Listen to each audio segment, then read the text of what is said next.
In April 1943, the Pacific Ocean remained a vast arena of brutal warfare. The Imperial Japanese Navy still held its island strongholds, yet strategic momentum had begun to shift toward the United States. Air battles, naval operations, and reconnaissance missions occurred daily.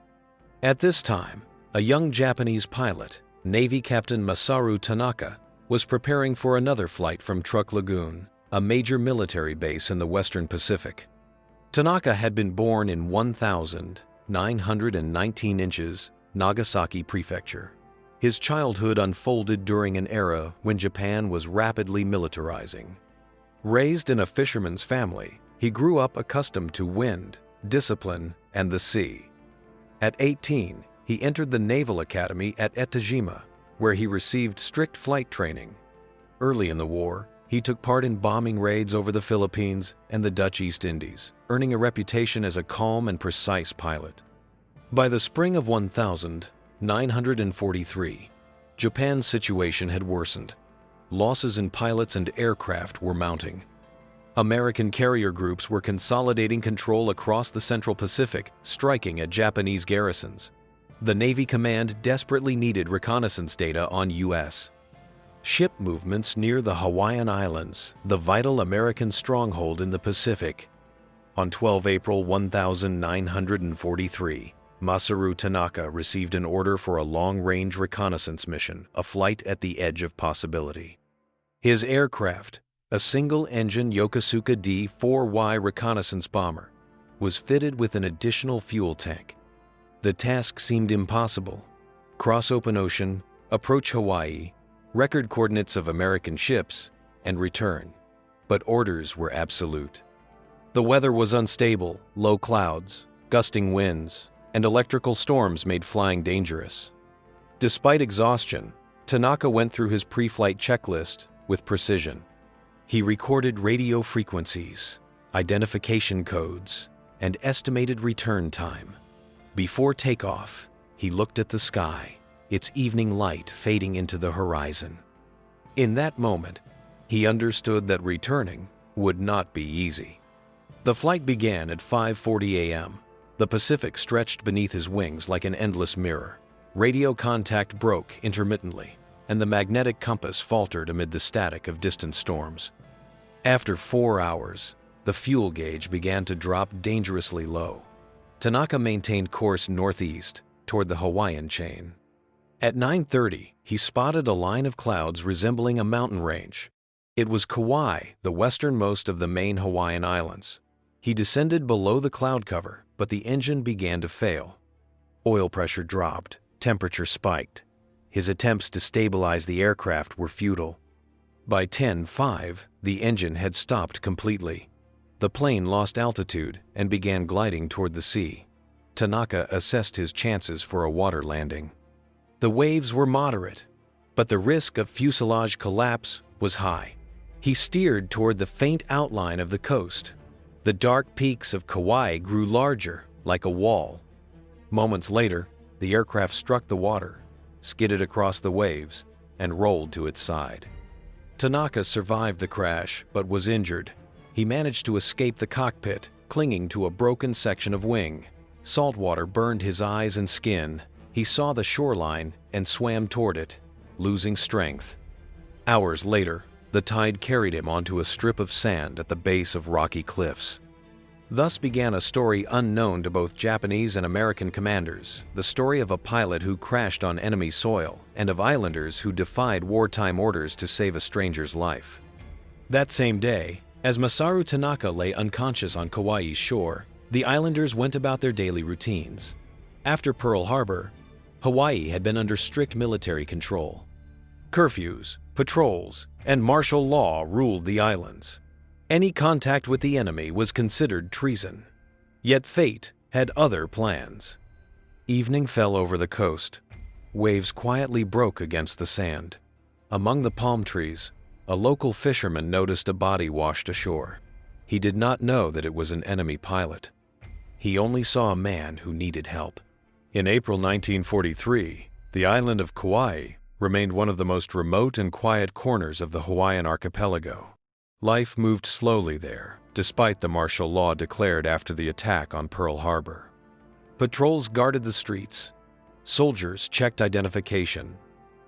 Radio broadcasts were monitored, and the Coastal Watch observed the sea. Yet among the island's residents, a sense of everyday calm persisted.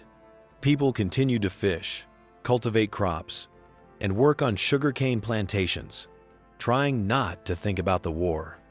When the waves brought Masaru Tanaka's body ashore, the day was nearing its end. The tide was gentle, and the air carried the smell of salt and seaweed. A local fisherman named Kaulea, a middle-aged man gathering his nets, noticed the body lying by the water. At first, he thought the ocean had washed up a drowned sailor. But as he drew closer, he saw a torn flight suit and fragments of an aircraft wing marked with Japanese characters. At that time, such a discovery meant danger. Under military law, anyone harboring an enemy was subject to arrest. A U.S. Coast Guard detachment was stationed on Kauai, along with military police who investigated every suspicious occurrence. Yet Kauai saw not an enemy, but a man, exhausted and wounded. He carried the unconscious pilot to his small hut near the beach, uncertain of what to do next. Masaru Tanaka remained unconscious. His skin was burned, his clothing torn, his shoulder dislocated, and a cut ran across his forehead. The fisherman washed the wounds with seawater and covered him with canvas. He knew he could not hide the stranger for long, but compassion outweighed fear. The war felt distant, and the man lying before him seemed less a soldier than someone lost between worlds. The next morning, an American reconnaissance plane passed over the island, scanning the coastline for debris or signs of a landing. Kaulea hid the pilot in an old net shed, covering him with dry leaves and sugarcane stalks. During the day, Tanaka briefly regained consciousness, disoriented and feverish. He heard the sound of the surf and distant voices, but he was too weak to move. Meanwhile, rumors began to spread. Fishermen spoke of wreckage seen floating after the storm. The Coast Guard dispatched patrols along the shore. For 2 days, soldiers combed the coastline, questioning locals and searching for traces of fuel or parachute fabric. No one reported anything conclusive. Kaulea and his neighbor, an elderly woman named Layla, decided to tend to the injured man until they could find a safe way to turn him over to the authorities without arousing suspicion. Tanaka's condition was critical. His wounds had become inflamed, and he developed a fever. Layla, who possessed traditional herbal knowledge, prepared poultices from papaya leaves and medicinal plants to reduce the infection. Her care was quiet and cautious. She did not know who he was, but she knew he would die without help. Outside, military tension grew. U.S. officers feared that Japanese reconnaissance flights might resume over Hawaii. Martial law remained in effect, and every household was expected to report unusual activity. By 16 April 1943, Tanaka's fever broke.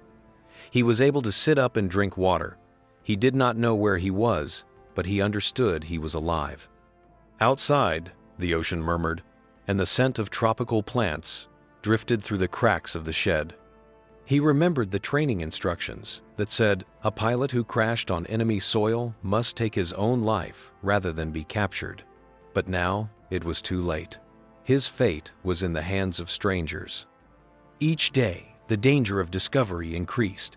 Soldiers continued to search the coast and nearby caves. Once, Kaulea saw a patrol boat moving close to shore and decided to move the pilot inland into an abandoned barn on the hillside. Layla brought food and water under the guise of collecting herbs. Among the islanders, there was an unspoken rule: never interfere with military matters. Many remembered how, after Pearl Harbor, families of Japanese descent had been detained or deported.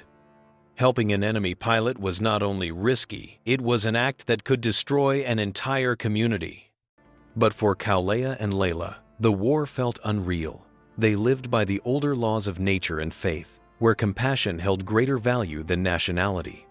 When they looked at Tanaka, they did not see an enemy, they saw a human being stripped of everything. Days later, a tropical storm swept across the island. The waves pounded the cliffs, and the wind howled through the palms. In that shelter of wind and rain, the pilot slowly recovered. His breathing steadied, his eyes cleared. He was still weak, but life had returned to him. It was a hidden moment of history, an episode never recorded in reports or dispatches. Beneath the sound of rain and surf, among the tropical silence, an enemy and islanders became bound by a single thread of humanity. After the storm, the island of Kauai changed. The air grew clear, the grass brighter, and a thin mist clung to the mountains. Life returned to its rhythm. On the plantations, the sound of machetes rang again. Fishing boats sailed out at dawn. Children ran among palm trees collecting coconuts. Only Kaulea and Layla lived in quiet tension, knowing that in an old barn on the hillside they hid a man who could not be shown to anyone. Masaru Tanaka was slowly regaining strength. He had no sense of how many days had passed since the crash. Sunrises and sunsets blurred together into an unbroken cycle. The barn was damp and dark. Beams of sunlight filtered through cracks in the walls, illuminating swirling dust. His body was healing, but his mind remained uneasy. He remembered the strict order given to every pilot in the event of capture: destroy yourself and your documents. Now both the documents and the aircraft were gone, and the order was meaningless. Every sound outside made him freeze: footsteps, rustling leaves, distant voices. Beyond the barn walls lived people who had no idea that just a few meters away lay someone officially declared their enemy. Kaulea brought food, fruit, a little rice, some dried fish. He came at night, leaving quickly. His help was silent and precise. Layla prepared herbal infusions to reduce pain and infection. Neither of them asked questions. Their actions were simple, quiet, and deliberate, driven by something deeper than fear. Meanwhile, American patrols intensified coastal surveillance. The authorities had confirmed that an unidentified Japanese aircraft had appeared on radar, but its wreckage was never found. Soldiers now inspected homes, especially those belonging to families of Japanese descent. They feared the pilot might still be alive. For Kaula, this meant one mistake could cost him his freedom or his life. Despite the risk, he continued to help. At dusk, he left small bundles of food at the barn's entrance and disappeared before dawn. Tanaka ate sparingly and spent long hours staring at the ceiling, lost in thought. His memories returned in fragments: faces of comrades, voices of instructors, the cold discipline of the airbase. Now, that world felt distant and irrelevant. His survival depended not on command, but on the mercy of strangers. As his strength returned, Tanaka began to move outside at night. From the hillside, he could see the ocean, dark and calm. In the distance, lights from patrol boats flickered. He sometimes heard the faint hum of aircraft reminders that the war still continued beyond the horizon. Kaulea once showed him the way to a spring hidden among bamboo groves.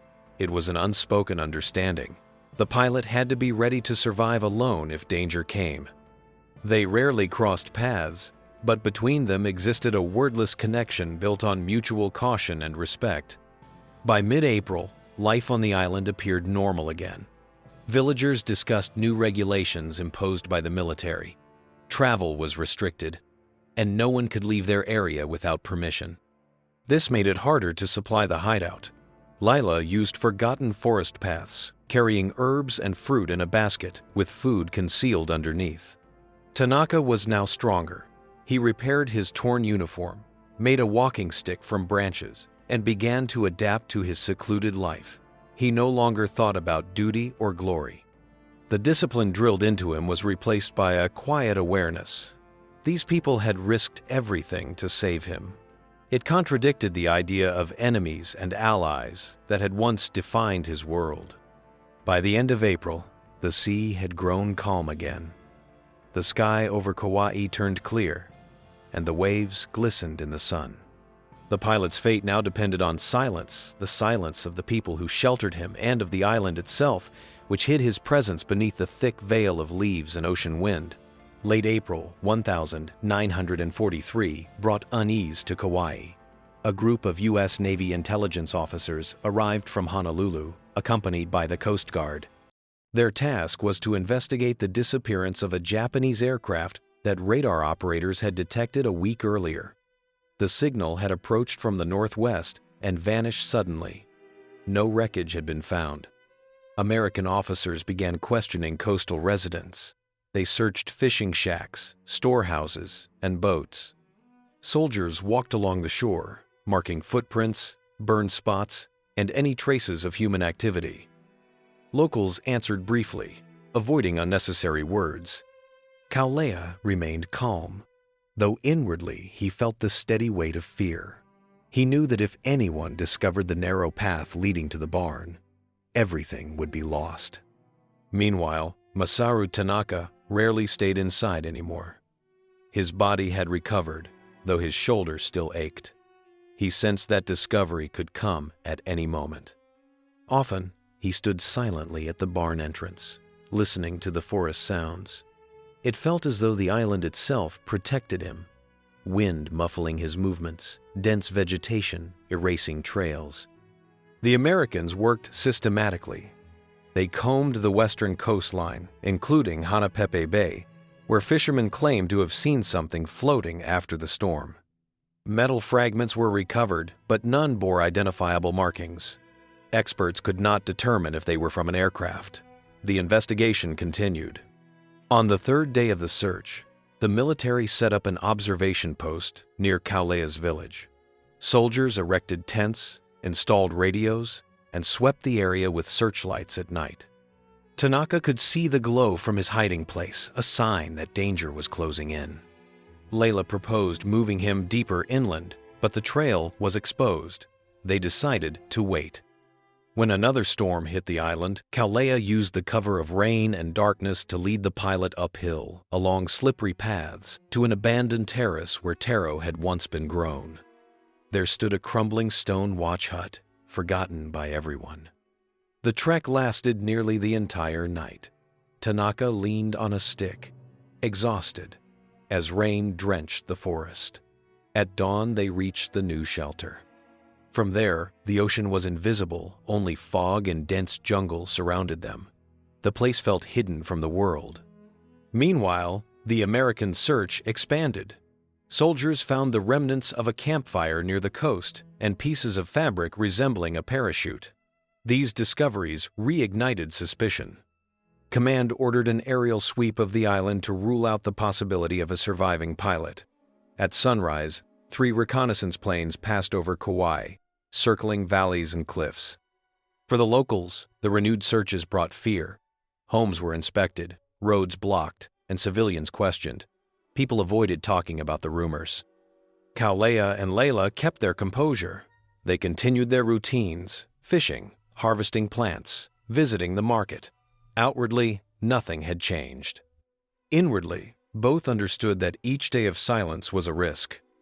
In his new shelter, Tanaka began writing short notes on scraps of paper found in the hut. They resembled log entries, dates, weather, and brief reflections. He described the stillness of the forest, the isolation, and his growing awareness of time's slow passage. Sometimes he recorded observations of nature, the sound of rain, the movement of clouds, the calls of birds. The act of writing anchored him to reality. By May, the investigation produced no results. The Americans concluded that the pilot likely perished at sea. Patrols decreased, and the tension on Kauai eased. Yet for Kaulea and Layla, nothing was over. They knew they carried a secret that could not be revealed, the life of a man who officially no longer existed. At night, when waves broke softly against the shore and distant lights flickered along the horizon, Kaulea thought about the boundaries of war. Somewhere far away, men drew lines on maps, dividing allies from enemies. But here, On this quiet island, there was only the sea, the forest, and the fragile effort of human beings to remain human. May 1943 brought calm to Kauai. After weeks of tension, military posts were withdrawn, patrols reduced, and the rhythm of life returned to the island. Yet deep within the hills, hidden among vines and palms, a man continued to live unseen, unnamed, and forgotten by both armies. Masaru Tanaka had adapted to his new shelter. The abandoned watch hut that Kauai had found proved reliable. It had been built decades earlier, back when these slopes were used for growing taro and sweet potatoes. Inside remained a wooden shelf, a small hearth, and a bamboo mat. Through cracks in the roof, thin shafts of light cut the darkness, and birds sometimes fluttered inside. The place seemed timeless, untouched by the outside world. Tanaka grew attuned to the island's sounds, the rustle of leaves, the whisper of rain on the roof, the slow rhythm of the sea wind. These replaced the mechanical roar of engines and the sharp commands of the airbase. His life now followed the natural order: sunrise, heat, and nightfall. The meaning of time itself began to fade. Every few days, Kauai arrived silently, bringing rice, dried fruit, and salt. His visits were brief. He spoke little, his help expressed through quiet actions. Layla continued to send herbal remedies that kept infection and fever at bay. Their care was discreet and wordless, guided by a simple sense of duty to life itself. At night, Tanaka repaired nets, gathered wood, and helped maintain the spring nearby. His work was methodical and humble, a contrast to his former existence as a soldier. For the first time in years, he felt the weight of calm routine, not of orders. From his hillside shelter, he could see the ocean's glow in the distance. Sometimes American planes passed overhead, their silhouettes clear against the sky. He recognized the shapes of aircraft once considered his enemies.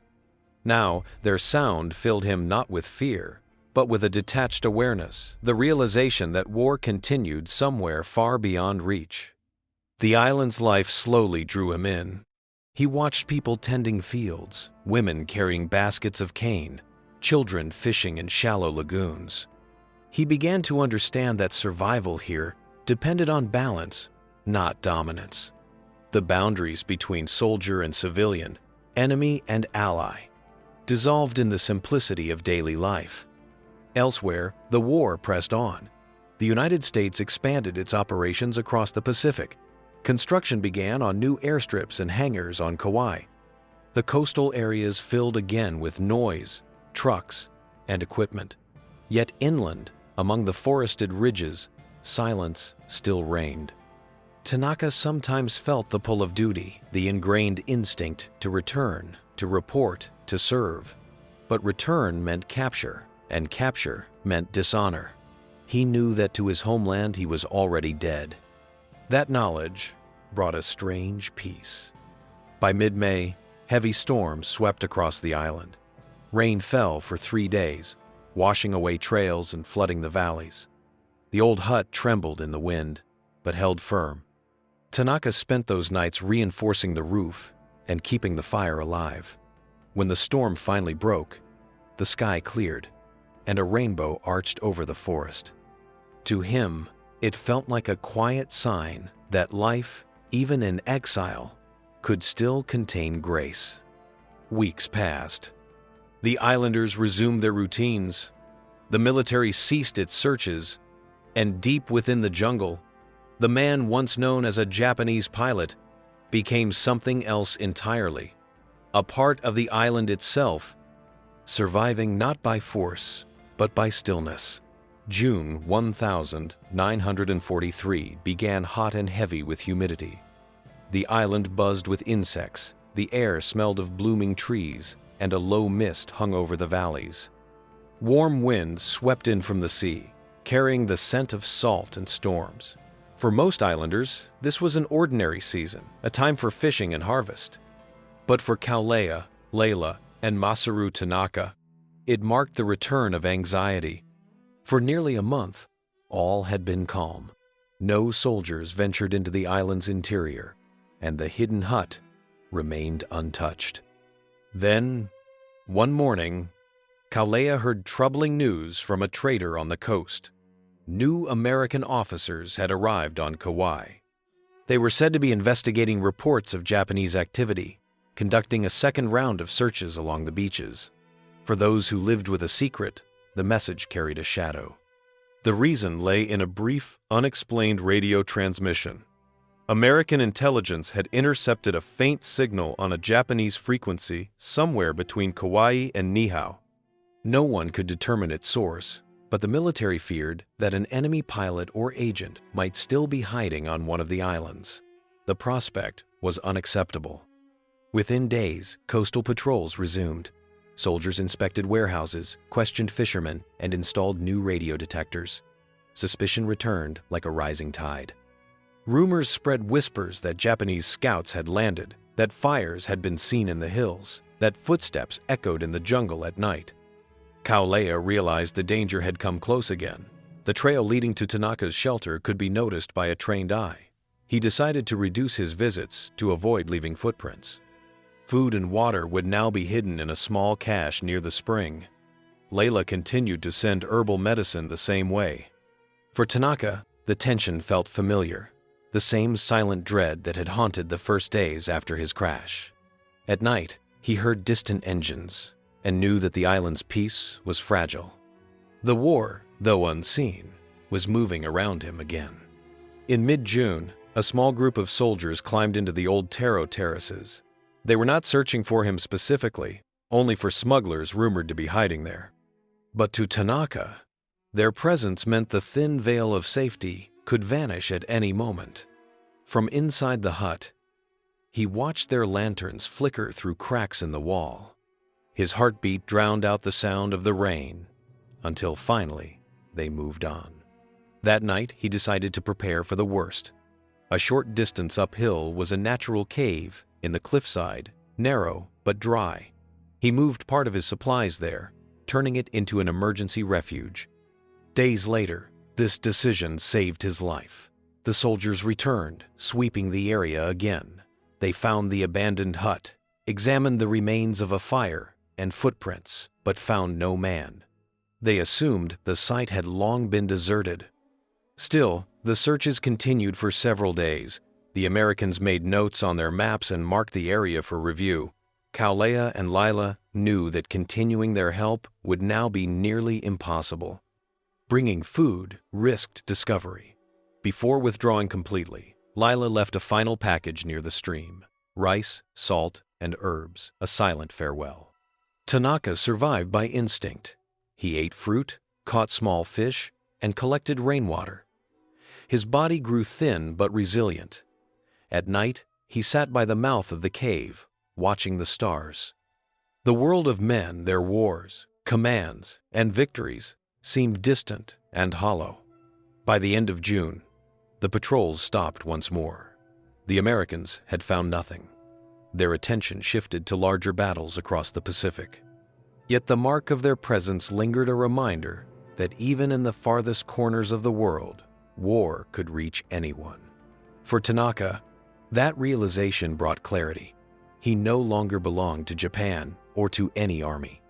He belonged to the island, to the silence, the forest, and the sea that had accepted him when the rest of the world had not. The summer of 1943 slowly turned into autumn. On Kauai, this meant stronger winds and brief, heavy rains. The ocean grew restless, and the valleys filled with the smell of wet leaves and ripening fruit.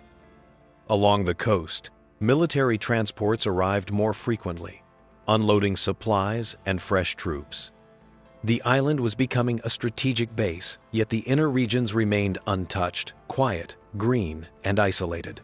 There, in the shadows of the hills, lived a man the world had forgotten. Masaru Tanaka had now made the cave his home. He strengthened the entrance with branches, laid palm leaves on the ground, and stored what little he had: some rice, dried fish, and a few stone containers for water.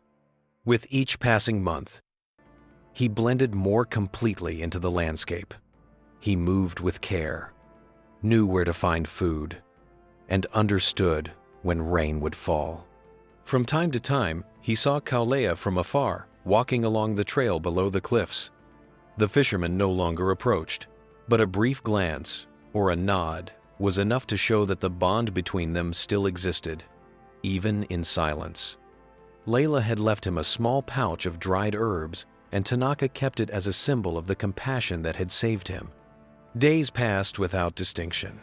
Tanaka measured time by the rhythm of the tides, the cries of birds, and the changing color of the sea.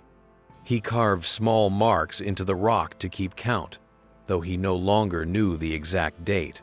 The war, once his purpose, had receded into something distant and almost abstract. The faces of his comrades and commanders had faded. Only fragments of their voices remained in memory, like echoes swallowed by the surf. By November, the island was quiet again. Rumors of enemy agents had vanished, and the military's focus had shifted to new operations farther west. Kauai returned to its ordinary rhythm. Few remembered that months earlier, a Japanese aircraft had vanished beyond its horizon. In his cave, Tanaka lived like a ghost among the living. He was no longer a soldier, nor a captive, nor even a fugitive. He had become part of the island itself, an unseen presence bound to the wind and the trees. At night, he would sit near the cliff's edge and watch the sun sink into the ocean. Somewhere beyond that line of light, the world still fought, but here, war had lost its meaning. He no longer dreamed of returning home. Hope had faded, but so had fear. What remained was acceptance, the quiet surrender to the life that fate had given him. Thus ended his final months in hiding. His name was not recorded in any reports. The war continued elsewhere, filling newspapers and history books. But here, on a small Pacific island, a man who had fallen from the sky found something no army could command: peace. August 1945 marked a turning point in world history. The war that had consumed nations for 6 long years finally came to an end. On Hawaii, the news of Japan's surrender spread through radio broadcasts that echoed across harbors and marketplaces. People wept, cheered, and stood in silence. Joy mixed with grief, the kind that follows survival. The word peace returned heavy with the memory of loss. By then, Masaru Tanaka had lived on the island for more than 2 years. He knew nothing of the world beyond his forest. His life had shrunk to its barest form: water, food, shelter, and quiet endurance. At night, when he saw searchlights flicker along the coast, he still believed the war continued. He did not know that his homeland lay in ruins, that the empire he had served no longer existed. In early September, a local resident returning from the coast told Kaulea that Japan had surrendered. At first, he could not believe it. But soon, American soldiers held parades on Kauai, confirming that the conflict was over. Martial law began to lift, restrictions eased, and normal life cautiously returned. Music played again in cafes, fishing resumed freely, and children filled the beaches. For many days, Kaulea debated whether to climb the hill once more. He wondered if the man he had hidden so long ago might still be alive. When the morning fog rolled inland from the sea, he finally went. The trail was overgrown, the forest dense with vines. The cave stood as he remembered it, silent and dark. Inside, he found the remains of a fire, a worn mat, and shallow marks carved into the wall, rows of lines, ending with a final date: 15 August 1945. No one ever learned what happened next. Some believed the pilot had died alone, exhausted after years of solitude. Others said he had descended to the shore and been quietly taken by American soldiers, his name lost among the records. A few claimed he built a raft and set out to sea, disappearing into the horizon. Years passed. The island grew and changed. Forests reclaimed the terraces. The barn collapsed. The trail vanished beneath ferns. Only the oldest villagers remembered the tale of the Japanese pilot who crashed on their island and was saved by those who should have feared him. Historians later wrote that such incidents were rare, almost forgotten, unrecorded in official archives that listed only aircraft losses and missing personnel. But those lists could not capture the human side of war, the quiet defiance of compassion that surfaced where hatred was supposed to prevail. Masaru Tanaka's fate remains unknown. Perhaps he died there, or perhaps he lived on, a nameless figure blending into the life of the island. His story did not alter the course of history, but it revealed something larger, that even amid destruction, humanity can endure. On Kauai today, locals still point to a stretch of forest where, they say, the hut once stood. The wind there is gentler, and the sound of the surf seems clearer. Some believe it is the island's way of remembering the place, where a man once fell from the sky as an enemy and remained as a man, preserved by kindness.